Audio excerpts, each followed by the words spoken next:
I wanted us to figure everything out on our own. I wanted to save a buck. And so I ended up costing us tens of thousands, if not hundreds of thousands, if not millions of dollars by trying to do everything our own. We'd say, hey, team member, figure this out. Hey, Lori, you can figure that out. Oh, don't worry, babe. I can figure this out myself. And in this effort to figure it out on the cheap, we became the bottleneck.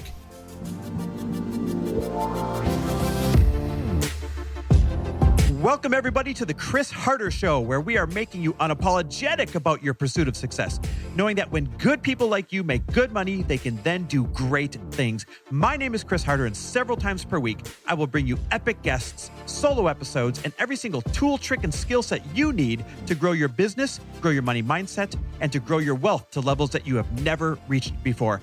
I've ended up in a unique place in life where I've got the experience, the connections, and all of the secrets that it takes to be successful. And I'm lifting the curtain to reveal it all to you in an effort to help put you in a position of abundance so great that you can then be as generous as possible.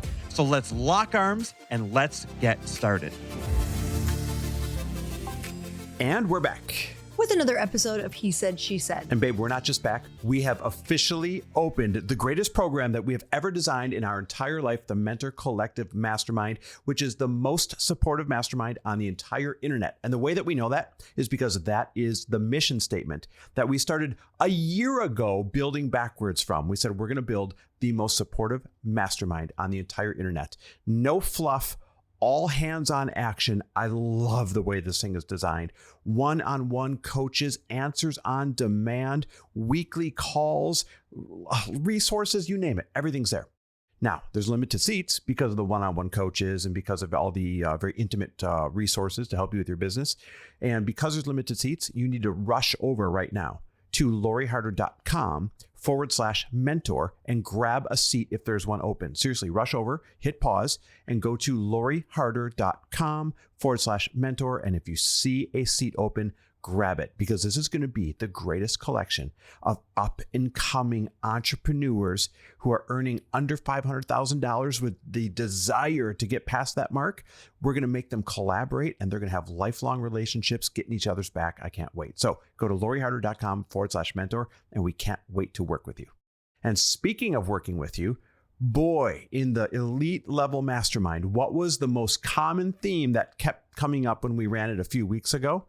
It was bottlenecking. And remember, these are 7- and 8-figure business owners. So these are not newbies. Mm-hmm. The theme was bottlenecking, bottlenecking, bottlenecking. They were all their own bottleneck. And I know you've got something to say about this.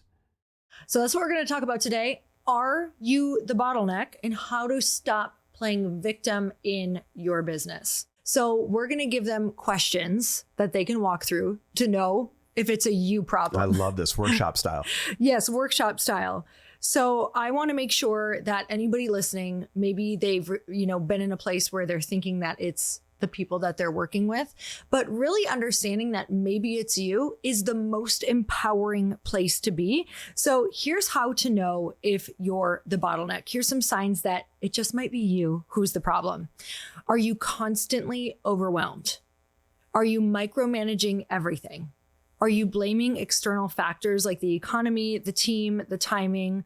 Are your decisions piling up on your desk? And are you avoiding big moves because you're scared of failing?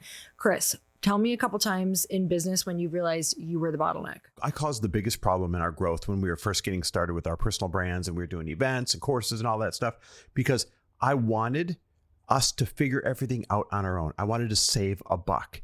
And so I ended up costing us tens of thousands, if not hundreds of thousands, if not millions of dollars by trying to do everything our own. We'd say, hey, team member, figure this out. Hey, Lori, you can figure that out. Oh, don't worry, babe. I can figure this out myself. And in this effort to figure it out on the cheap, we became the bottleneck. Mm-hmm. And it's cost us so much money. And when we finally, matter of fact, I got to give you credit. When you finally said, Chris, we are from now on going to hire the best of the best. We're going to invest in a lot of team. We're going to load up with experts. That's when the profits soared. And it's simple to look back now and say that. But in the moment, I get it. When people are afraid to invest in that first hire, when they're afraid to invest in that, maybe the ads person, or they're afraid to invest in that sales copywriter. But when you do everything yourself, there's two problems. One, you only have just so many skill sets. Like you're good at a few things, but you're not great at them all. So the ones that you're not good at, that's holding you back. That's a form of bottlenecking. But then you only have so much time and energy. So everything takes twice as long and it'll cost you twice as much money because you're not making revenue when you should already be out there making revenue. Mm-hmm. The next question to ask is, where am I making excuses instead of making moves? Oh, this is like upper limiting belief type stuff. Mm-hmm. Sometimes people, and I know this will sound crazy because you're gonna be like, of course I want to be seen. Of course I want to make money. But the truth is sometimes you don't want to be seen yet, not fully, not in your full truth. And so this also creates a bottleneck because when you're the only person running the show, there's no one to police you and say, no, this is the better idea. No, I'm the expert in sales copywriting. We should say it this way. No, I'm great at ads and marketing. This is how we need to present it. And you may know that you have to go that direction, but you're not ready to fully put yourself out there. And so it's a weird sabotaging form of bottleneck. Oh, I know exactly where I'm doing this right now, like with Glossy on TikTok, because everybody keeps telling me like, just start posting. Like it doesn't matter what it is. And I keep on telling myself like, well, I need to learn the platform more. Well, I don't want to just go on and like talk about nothing, where some platforms I'm totally willing to do that. Like I can whip out an email, I can whip out, a podcast, like no problem. And I have to remember that came because I was willing to just like put it up, look stupid, not fully understand the platform, maybe not be showing up the way that I'm supposed to be, but that's how you learn. So where am I making excuses instead of making moves and getting brutally honest? Because in the truth of it all is that the more that you make moves, the more you're going to know what works for you and what doesn't. So the next big question to ask yourself is, what decisions am I avoiding right now because they're uncomfortable? This could be hard conversations, hiring, investing, needing to raise money, letting go of someone, raising prices. This reminds me of the Tim Ferriss quote that he says, the level of your success can be measured by how many hard conversations you're willing to have in a day. Well, sticking with the theme of bottlenecking, right? Which means, hey, we've become stuck here, right? Stuck in the bottleneck. There's two areas that come to mind right away when you ask this question. The first area is you're afraid to commit to spending the money on those first couple of hires. Yeah. When really spending $1 should make you $5 when you make those correct hires. So you're like saying, hey, I don't want to spend that $100,000 in salaries. But what you're really not doing is you're not finishing the sentence. You're saying, I don't want to invest the $100,000 in salaries in order to make $500,000 in revenue. That's what you're really saying, but you're not finishing the sentence. You're just stopping at, I don't want to spend the $100,000 in salaries because it's scary to you. And I understand that, right? We're not pointing fingers. We've been there. But if somebody could shake you by the shoulders and say, listen up, this is the secret. Just take the plunge. And one of the things that helps is, we talk about this a lot in our masterminds. People feel like it's scary to hire that person for, $60,000 a year, $80,000 a year, $100,000 a year, right? And I get it. That's a big number, but you're not writing them a check on the spot for 60 grand or 80 grand or 100 grand. Instead, in that case, you're paying them $2,500 a pay period, or you're paying them $4,000 a pay period or $5,000 a pay period. And so when you break it down that way, it's almost like you're financing the talent that you have to get. And although the goal is always to keep people on board, you can always call it quits if you didn't make the right hire. So it's not a permanent decision. So the first upper limiting area, where are you pretending to not do what you need to do? That's in spending the money for the hire. Now, related, but totally different, is not replacing the people that need to be replaced. This is like you become too good of friends with the person on your team, or you care too much about, like, oh gosh, I know their family's going through this, so I can't replace them, even though they're really sabotaging our launch or sabotaging this thing. Or you care about, you're a good human. You're like, oh, good humans don't ever fire people. Except that's not true. Good humans put the right people in the right places, and they relieve people from jobs where they're not happy and not performing.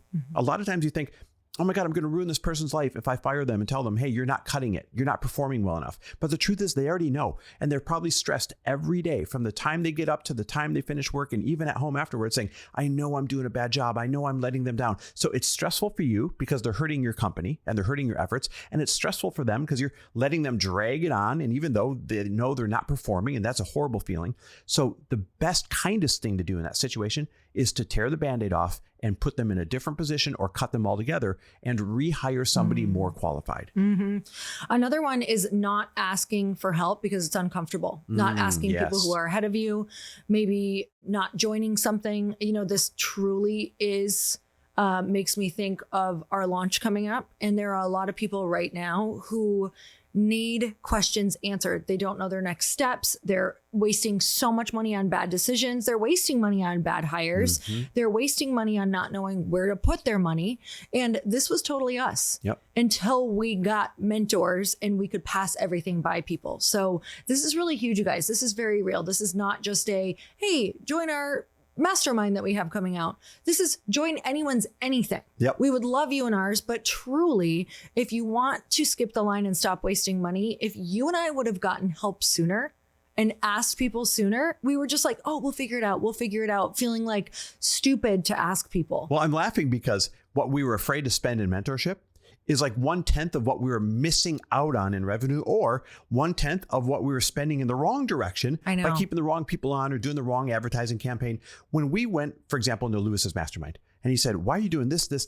Just cut it down to this and this. And get rid of everything else. Oh my God, that one scary investment into his mastermind ended up 10xing itself just that first year. Literally, mathematically. Whatever we invested, we made more than 10 times that back just that first year because of that advice and that clarity that he gave us. I'm literally we are doing that this year. So you guys, we have everything that we say we go and do because we can't give you advice without doing this ourselves. So, and are we perfect at it? Absolutely not. Are we constantly working on it? 1,000,000%. So this last year, I was feeling really overwhelmed and I wanted to give more energy to just one or two things for you and I in our personal brand side. And then I wanted to give all of my energy to Glossy, like 100. Somehow I wanted to create more energy, 100% for Glossy. And then I also wanted to create energy for our personal brand.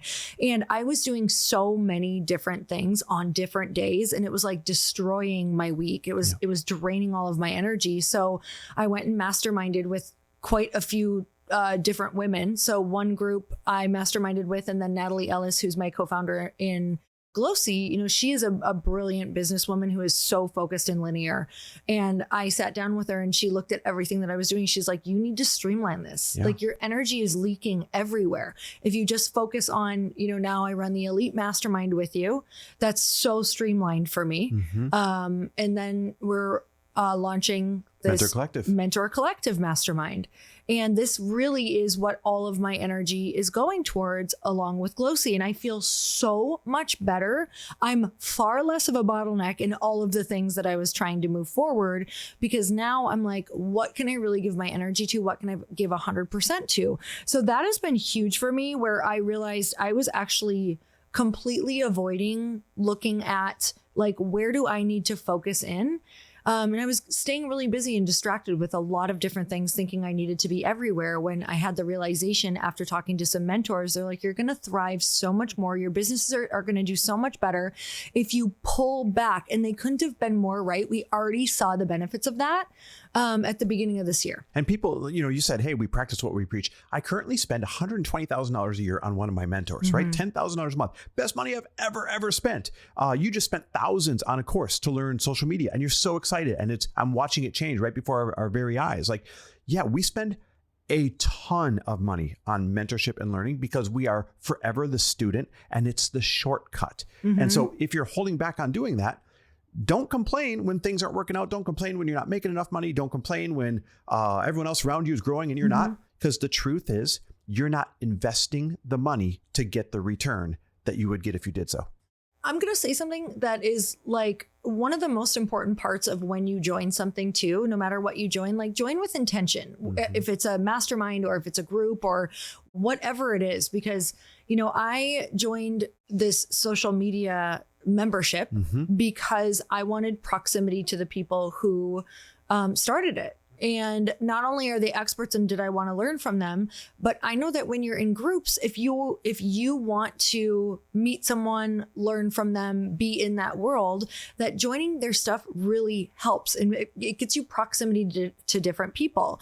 And that's what I need right now. And, whenever we've joined different masterminds, the proximity of the person who runs it and all of their friends has changed our lives. Yeah. Completely changed our lives, because not only does it help, but it gives this idea to people who are watching on the outside that they do what they say. And they're also, are they friends with those people? Are they working with those people? It brings this type of lure to you and your brand that is undeniable. It's just the truth. If you want to know how it really works, it's proximity to people in these groups as well.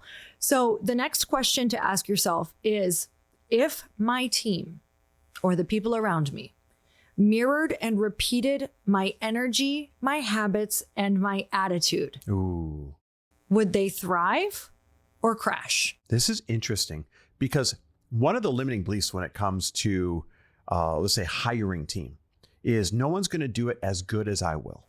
So I have to first say, I'd rather have an army of people doing things 80 to 90% as good as I could, but have 10 of them doing it, because the exponential math of that is now I'm getting 900% output instead of just 100% output doing it myself. Does that make sense? But then the caveat to that is this.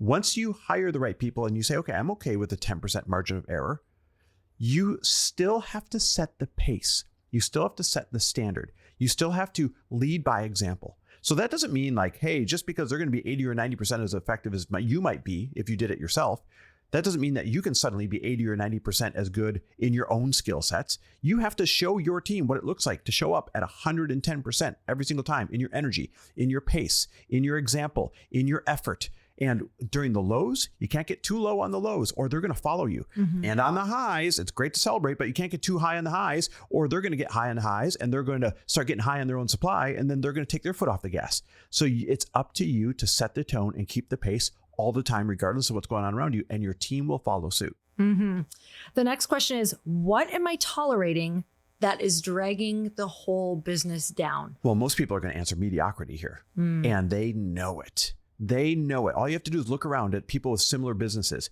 Why are they going faster? Why are they making more money? Why are they having more fun? Why are they attracting all the right partners and speakers and speaking opportunities and podcasts and everything? It's because they refuse mediocrity. They keep stepping up to the plate and trying and swinging for excellence every single time. Well, if you stay in the land of pretty good, which is very intoxicating, I get it. Hey, things are pretty good. We're coasting along. Pretty good is the same as mediocrity. And we live in a sea of mediocrity and pretty good. So you're just going to blend right in. You're not going to stand out. And this is a competitive world. So if you're going to stand out, right? Remember, 10% of the people make 90% of the money. And all the rest, they're splitting crumbs, even though they're doing pretty good. So if you want to be part of that 10% that makes 90% of the money, no matter what field you're in, then you need to step up to the plate and swing for excellence and ditch mediocrity. Love that. Okay, next one. If someone looked at my calendar, would it match my goals for my business? Ouch. What about yours, babe? How's your calendar? It's getting there slowly. What do you mean? Expand. So I have been leaving big gaps for like creative time and for creating partnerships.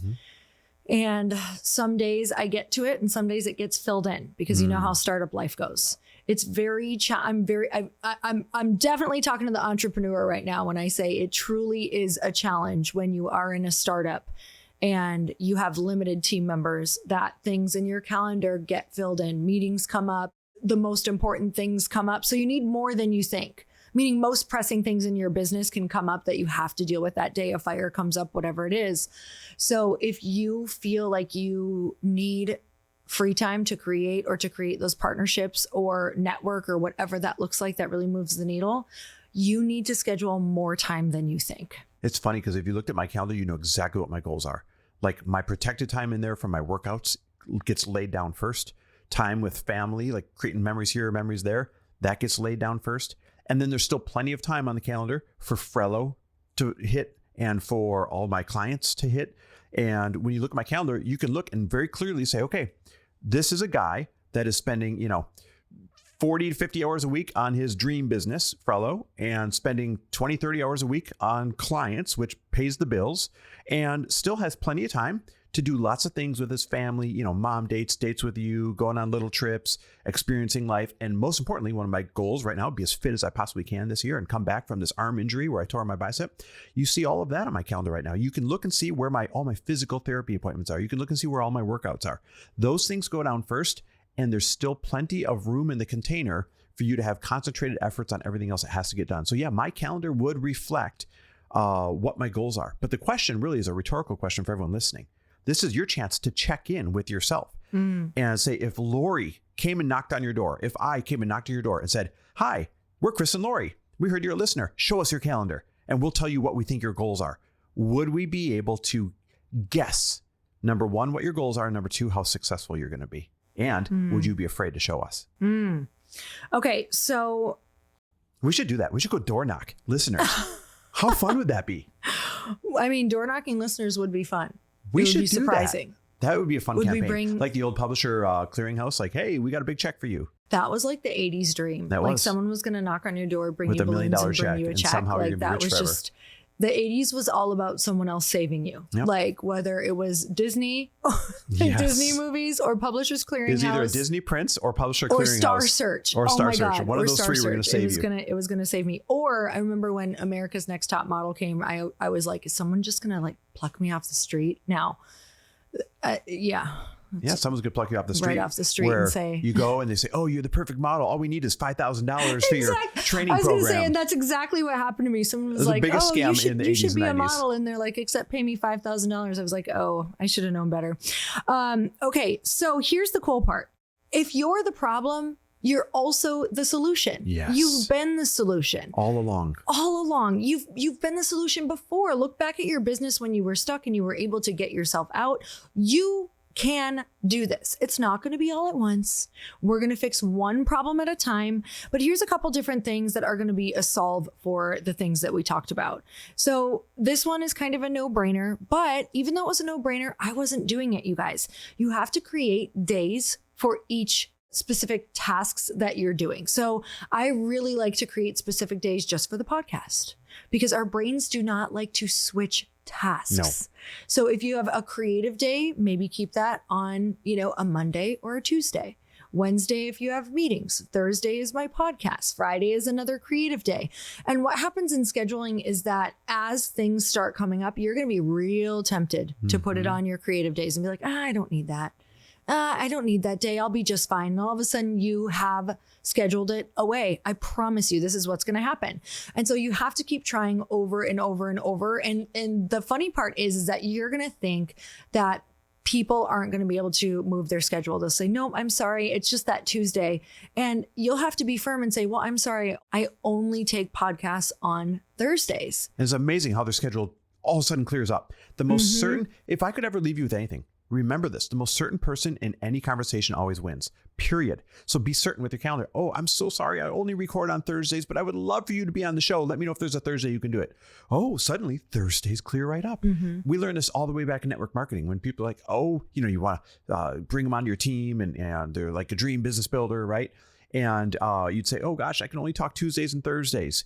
And they say, oh, I'm sorry, I'm only available this time and this time. I'd say, well, let me know if a Tuesday or Thursday works. And suddenly, miraculously, Tuesday and Thursday works. So you got to train people, right, when you're available. Sometimes that won't work, and that's okay. You can let it go. Or if it's vital for your business, you can obviously of course, schedule there's always it if you need flexibility to everything. But I would say keep sticking to it because even though, yes, you're training them, even if they say no, you're really training yourself. You're training yourself to say, nope, even though that person can't do it, I'm actually not going to take it because I need that creative time in that day to move the needle in my business more than I need that thing.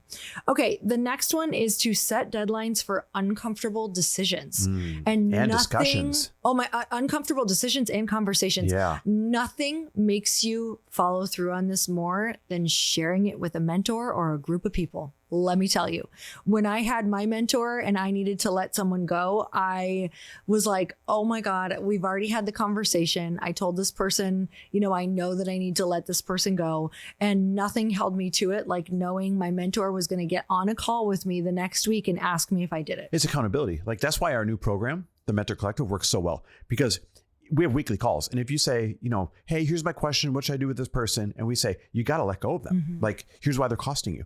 And you agree on that call. You don't want to show up to the next week's call having the same question, the same problem, saying, well, I didn't want to talk to him yet, right? Because everyone's watching. So it's a healthy pressure. It's healthy accountability to tell a mentor, tell a peer, tell the world, tell Instagram, tell somebody about the bold move that you have to make, because now you have to make it or you're going to look like a buffoon. Mm-hmm.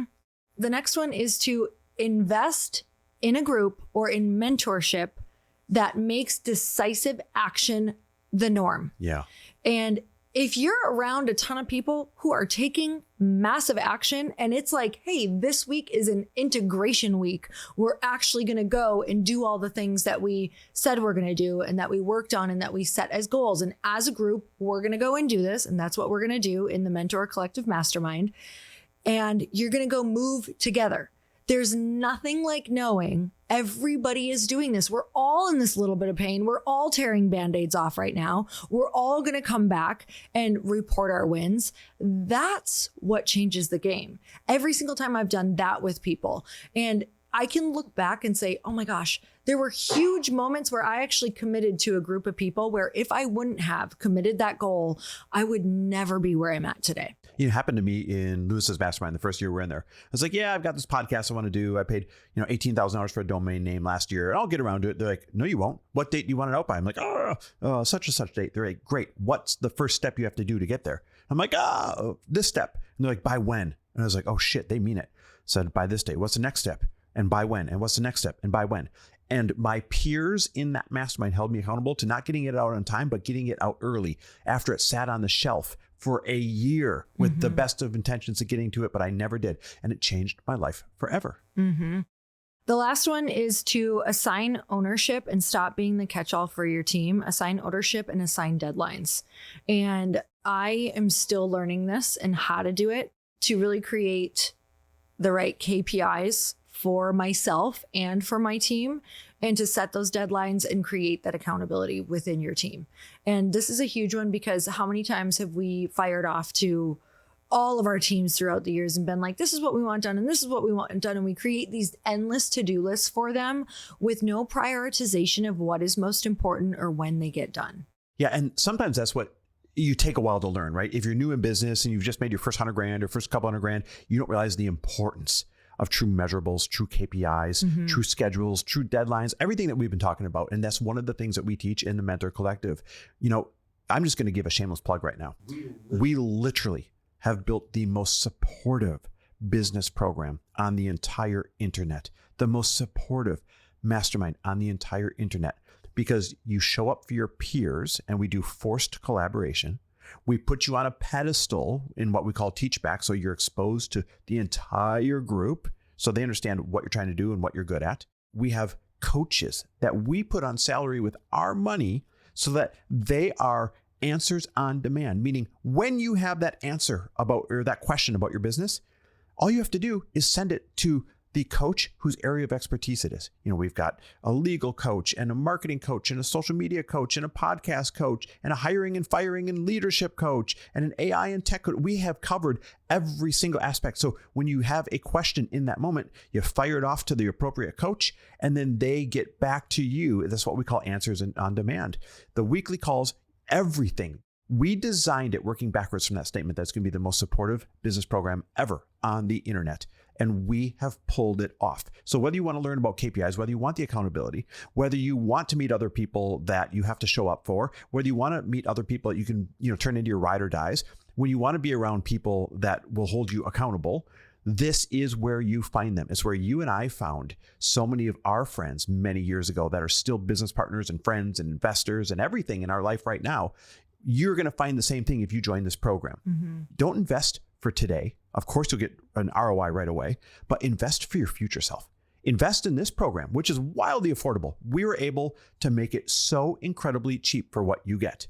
invest in this program today for who you're going to be next year, for who you want to collaborate the year with after that, for the investors you might want 3 years down the road, for the business partner that you wish you knew 4 years down the road, because all of those things have happened in our life from masterminds and groups that we have been in. So right now, literally run over and see if there's a seat. Go to loriharder.com/mentor. I'm not playing. Try it out for just a couple of months. It's the greatest thing on the entire planet. We made it so anybody can afford it. As long as you're making at least $25,000 a year and up to $500,000 a year, rush over to loriharder.com/mentor, because we want you to experience this container of magic that we created for you. And this is what we love to do. We love getting to see you on the calls. We love getting to chat with you guys. We love helping move And we love businesses getting to forward. know you, because you become our future, friends and business partners For and all sure. that stuff too. I mean, people can look at our lives and see a lot of our friends have come by way of different things that we've hosted, because you meet so many awesome people. So Matthew Zanis, shout out to Matt. He only trains Olympians. And not, some people say that he literally only trains Olympians. He's a doctor of physical therapy, and he gets them not only repaired when they need repairs, but he works with them so that their body moves properly. Well, he's my physical therapist for bringing my arm back from my torn bicep and my labrum surgery. Now, how do I have access to him? He was in this same kind of program that we used to have called Fast Foundations way back when. That's how we got to know him. That's how we got to know his brilliance. It's how I built that relationship capital with him, so that now I have access to someone who only trains Olympians that I wouldn't be able to have as my PT if I didn't, have him in the program a while back. That's so That cool. is proof. Like, we've got a million stories like that of people who came full circle and they're now in our lives in an important, meaningful way. So seriously, we want you in our future life. If you're talented, go to loriharder.com/mentor and join right now. You guys, we're so grateful for you, and we will see you on the next episode. Bye, Thanks everyone. for listening. Thanks for listening. And if you loved this episode and know of someone else who is as successful as they are generous, please pass them on to me. It would mean the world to me if you help me get this cause and this message out to as many listeners as I can. So please, if you liked what you heard, it goes a long way if you take 30 seconds and leave me a 5-star review and share this with your friends. I'll be forever grateful. And until the next episode, cheers to your success.